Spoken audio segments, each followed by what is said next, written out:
Silence ends here. The law gives us strength.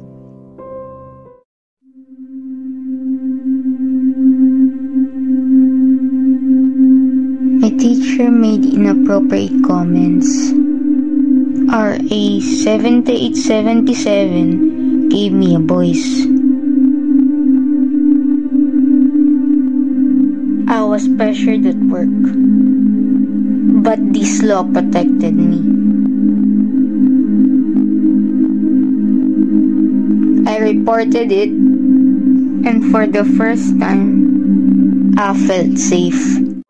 RA 7877 defends dignity, it promotes equality, and it secures safe spaces for all. Stand strong, speak up. RA 7877 is with you.